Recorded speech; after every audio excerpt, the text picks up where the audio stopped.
Okay, hello. It's good to be here. So yeah, I'm going to read from my new book that's coming out in the spring from University of Pittsburgh Press. It's called Holiday in the Islands of Grief.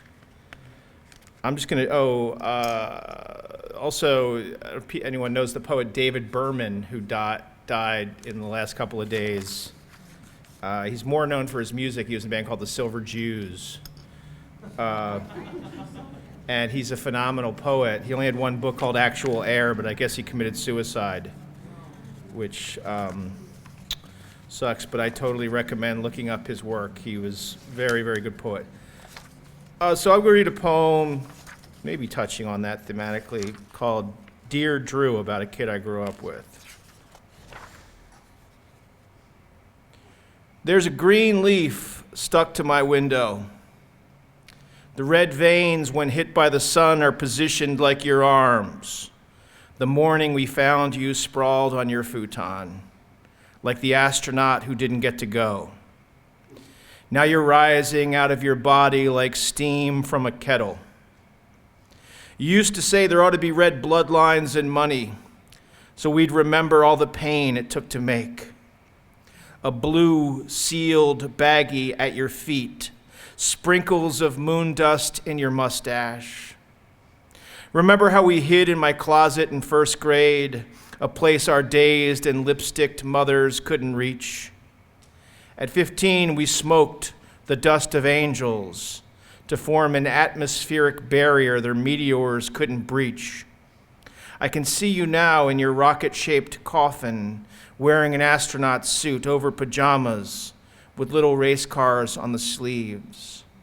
All the cops and taxi drivers who chased us, all the lies we told, all the men we asked to buy us quarts of beer outside of delis, all the doormen we scored weed from, all the battles on asphalt, all the lines of blow we inhaled like gunpowder, igniting sticks of dynamite in our brains. At 20, taking my dad's car to Florida on a whim. At 12, scrawling Manning Street Boys in black marker under the top mattress of your bunk bed, wincing down whiskey and comparing preteen dicks in your basement. Our Irish Catholic mothers with their seashells of wine and perfume, the prettiest moms in Center City, all the Thanksgivings together.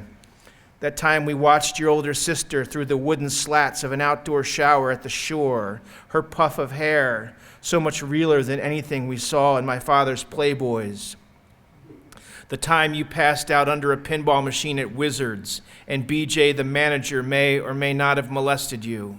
How at 16 you'd introduce me to girls on South Street and whisper, "He's a little weird, he writes poems."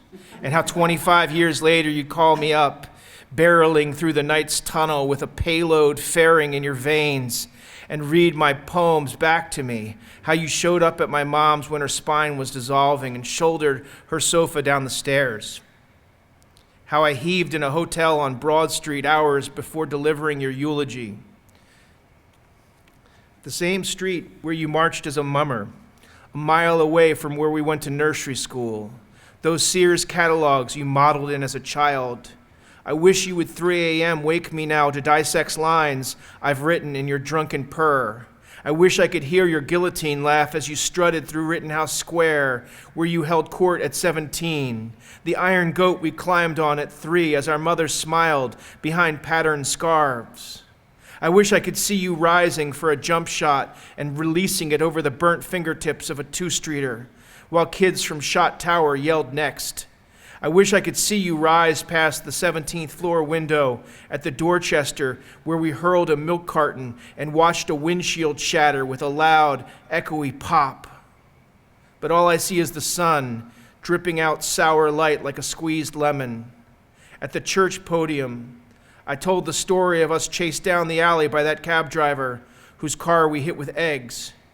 How you, trapped behind me, kept saying, "Hurry up, Jeff." Your footsteps so close, your breath brushing my neck, and when I got out of the alley, I turned and you were gone. Afterwards, your divorced parents tell me separately what a good job I've done, how I'm so brilliant and you're so dead, stuck in detention in the underworld. There's a couple more lines. Maybe I should end there, though. No one ever looked up to me the way you did. For months, I call your number just to hear your voice on the outgoing message. But then some random jackass answered and said, "What the fuck?" A response you surely would have laughed at. Maybe I should have ended it earlier, though. Let's see. So let's just stay with the happy theme. This is the title poem, and as someone pointed out, this was a line from a poem of mine called "The Jerk" from my second book. It's called "Holiday in the Islands of Grief." Here is your spit of sand, your own private tent stitched together from your father's Brooks Brothers shirts, a lock of his rust-colored hair attached to the netting zipper. Yes, the wind cuts through it, but it's yours, and the sand is always cool when you lie down upon it, which is not often. Most of the times you're looking out over the waves, trying to identify that line where water meets sky. The first day you thought every plane's vapor trail was his spirit leaving his body and jetting skyward. Some nights you barefoot the shoreline and wish you could call him. The brillo of his voice would feel like silk.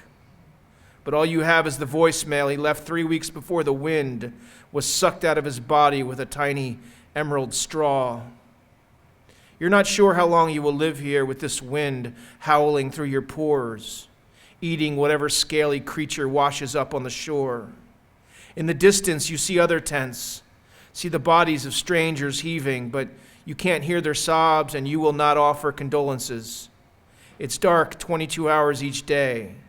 The other two, you sit in your cloth palace because the sun's boiled light could scissor your skin like Christmas paper. The worst are the people whose loved ones almost pass. They come halfway down the hillside with their backpacks and bottles of water, and just like that, they get called back to the living. On the day he died, the sky was the same blue of his eye, watered down cerulean, you're tempted to call it. But then the wind comes and puts all the broken pieces of silence back into place.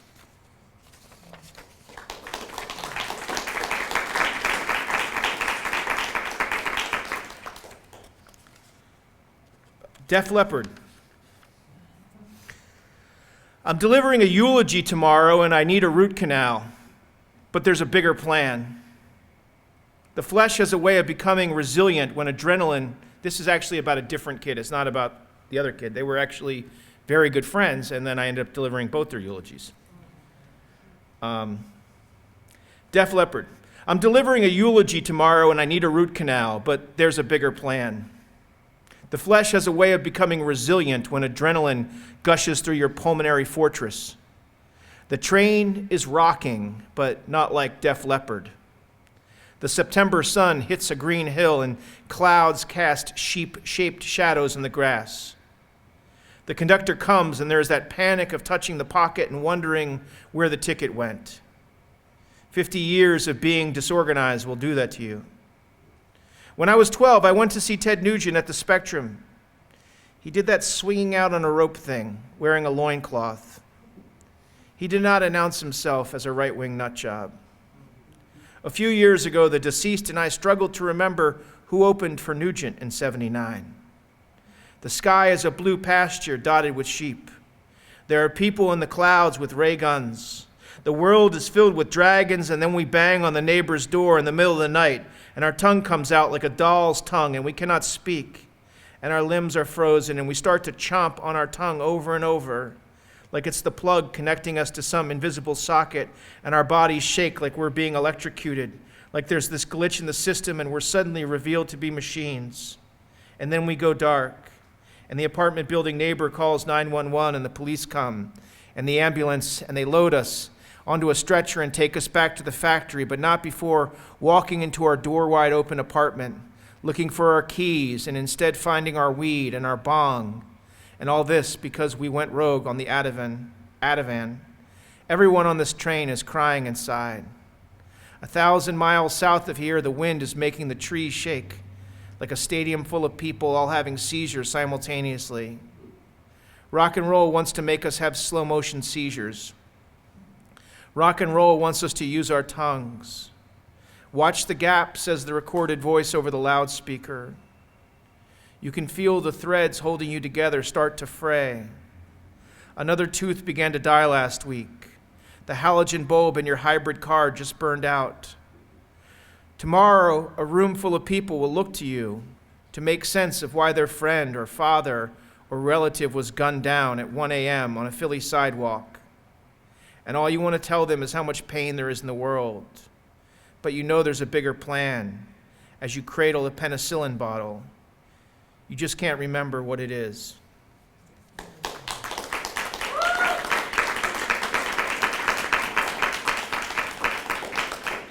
Yeah, so that guy, I sort of like slow motion working on this couple of prose projects that have not come to fruition yet. But one of them involves interviewing all these people I grew up with in Philadelphia and trying to kind of write a memoir of the neighborhood. And so I actually interviewed this guy, but we only got partially into it. And then, then instead of using it to write the book, I had to resource that to write the eulogy, which was a weird thing.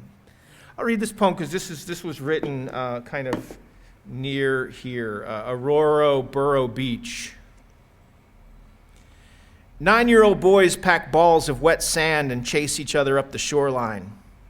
Dogs off leash churn after hurled tennis balls. A trio of friends on a bedsheet chow pizza with an uncorked bottle of supermarket wine. A boogie boarder waits for the water to curve so he can hop the wave like a puck gliding across an air hockey table. You drop your book, smear on the no-burn lotion and lumber into the surf. Kelp coils around your ankles as you press in up to your waist. You back float and let the ocean's cello hum sway you like you're in a liquid hammock, and all the minor irritants that were making the screws in your spirit tighten recede. The sun rubs your belly with its warm yellow hand. You stand, dip your paw beneath the surface and feel a piece of seaweed. Tug it like a green ponytail, but it's rooted in the salt. You tug harder. A fist in the sand yanks back. The fist of a man recently dead, your father. You wish you could reach down and pull him up, back into the light.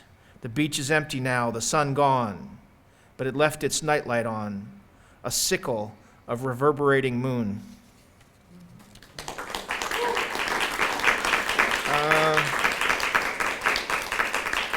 Try some stuff I haven't read before. See if this is any good.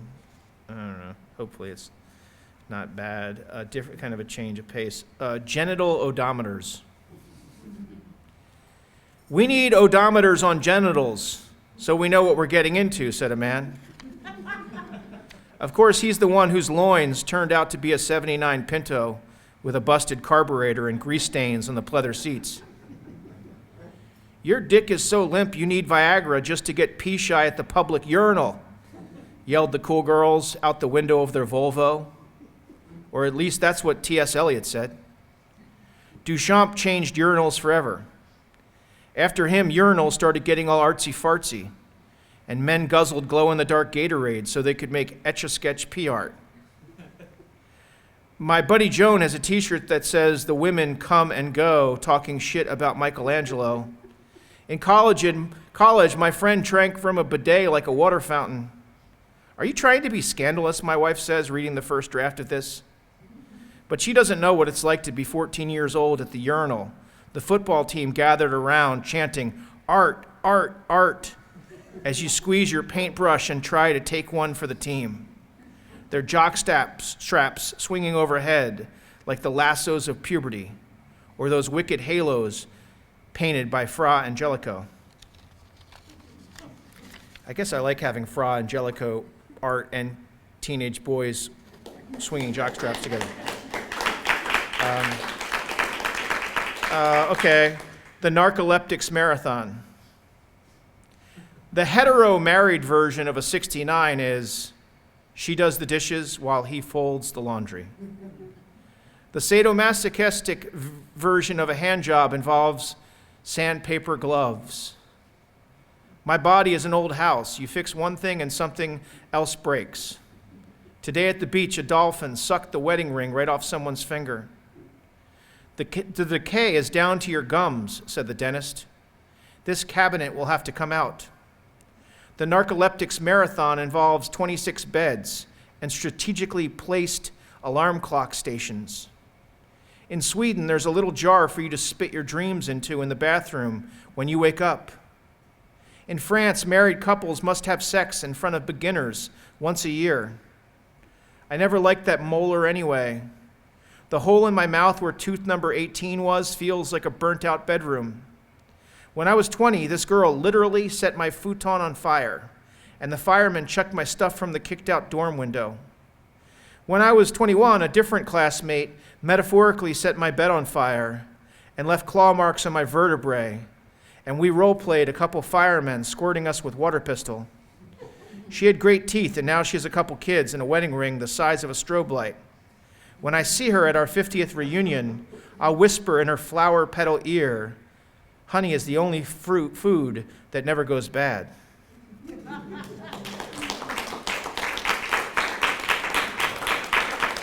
right, I'll read a few more and then get out of here. Thanks, Friday. It's great to see you again. Great that you're doing this out here, and great, thank you guys for coming. The news. It's the first day of November. I'm doing something in this book, and I don't know if it's cheesy or not. I arranged it chronologically at a certain point. I didn't quite know how to do the sections, and so it's called like before 2017 and November.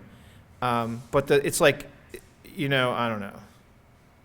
Because it was like the poems that I wrote before all the people died, and then there was 2017 when the people died, and then I had a 2018 section, but I just put it into 2017, and I had like November was like after all that. So anyway, it's the first day of November. The sky, and I live in New York, you probably know. Okay, it's the news. It's the first day of November. The sky is a white tarp with a small rip in the fabric where the yellow trickles through. In the summer, the Eiffel Tower can be up to 6 inches taller. That's a seasonal boner, cracks the 7th grade boy, forever treading water in my torrent of consciousness. But in reality, it's just thermal expansion. All across America, kids today are stockpiling candy bars under their beds. Dentists are licking their chops at all those future cavities. Trees are halting the production of chlorophyll, and the leaves are starting to die, which we humans love. Imagine a person suffocating and a couple oak trees admiring the shade of bluish pale in their cheeks. Yes, the temperature climbed the thermometer's spiral staircase into the 60s today, and I'm fine in a t-shirt, but it's still time to pack away my shorts until April. Winter is coming to my wardrobe, to my skin, my hairline, my lungs. Winter is going to come on your face, howls my inner 7th grader, who doesn't seem to realize that when I belly flop into eternity, him and his tighty whities are flopping too.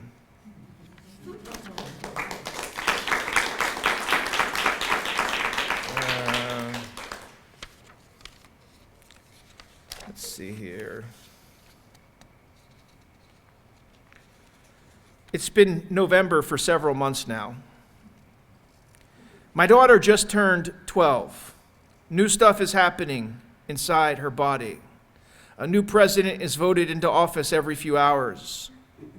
The statues of last year have been torn down. One minute she's punching me in the stomach, and the next we're passing a grapefruit-sized ball, small enough that she can catch and grip with one hand. Talk flows easily when we toss the ball. The lines of communication open, literally and figuratively. And I'm not saying having a daughter prance through puberty's minefield is a cakewalk, but there are hours like this, her right hand extended over her dark hair, snatching the ball easily, flicking it back, spilling the tea from school, the presentation on vaping we attended together. And for a few minutes, my opinion means something, and we're turning off the light, and I'm reading The Hate You Give to Her in the Dark. And I want this moment to elongate as she sinks evenly into sleep in this room where I peeled off the old wallpaper with a knife just after she was born.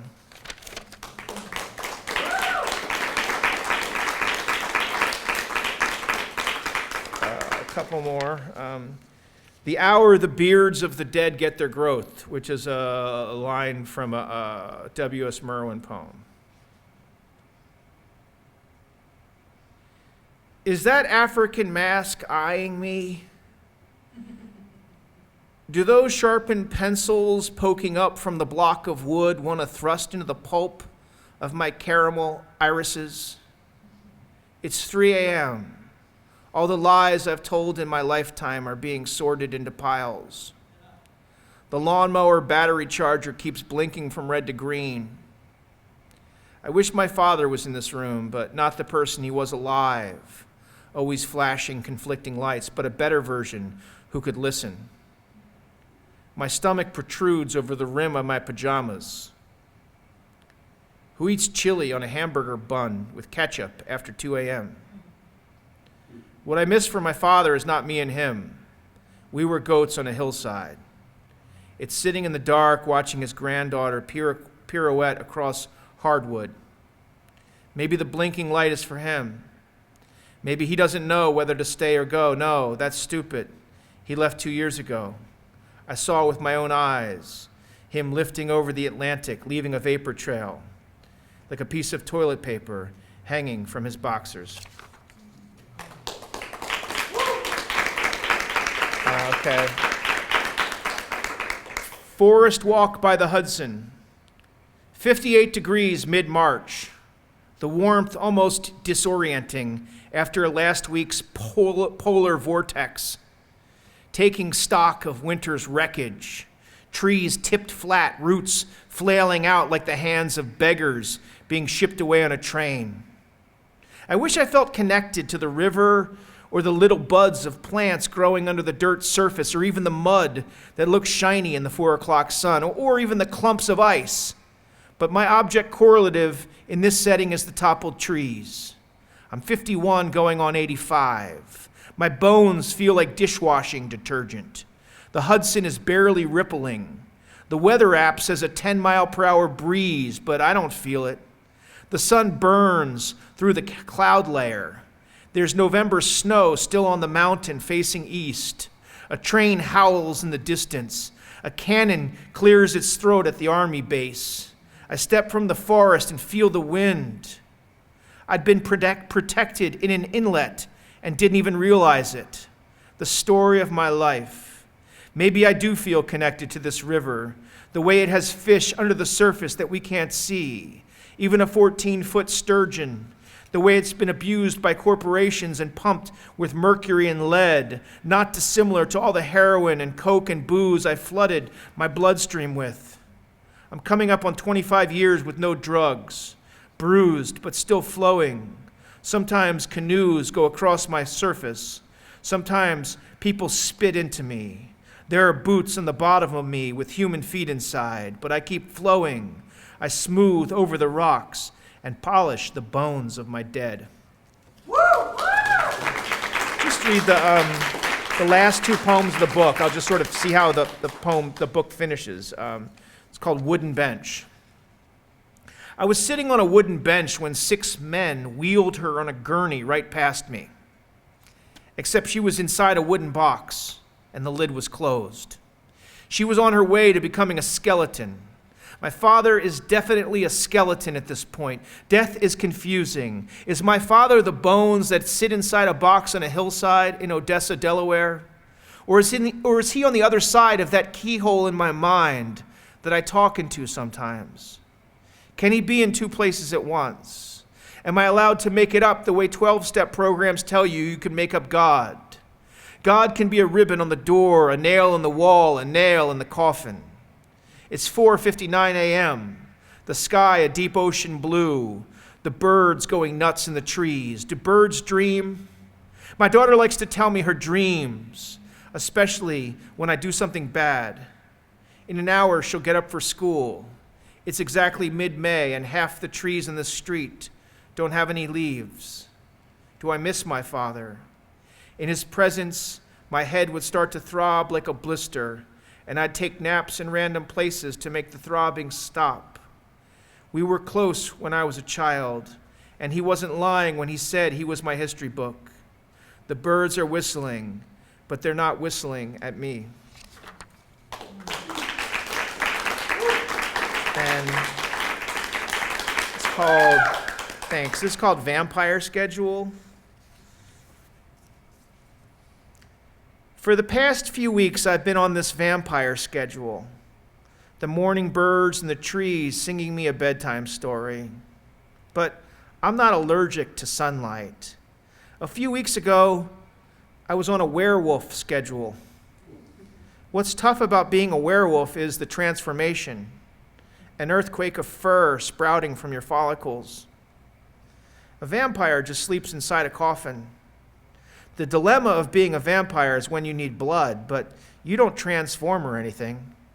And it's greatly exaggerated how much blood a vampire actually needs to survive. Sometimes just a thimble will do the trick. And it doesn't have to be all human. Frankenstein's schedules suck, feeling like an art piece in someone else's studio. Cocaine used to turn me into a cyclops, and all I could see with my one eye was more coke. Yesterday I saw 3 high-flying birds over the Hudson, and right away I thought, three-eyed raven. The vampire schedule is tough when you live with regular humans. Your overlap of experience shrinks. The weird thing is, I don't even like the taste of blood. But I do like being up all night, awake, and holding pieces of tissue over the mouths of the people sleeping, and see the tissue lift into the air like a flying carpet.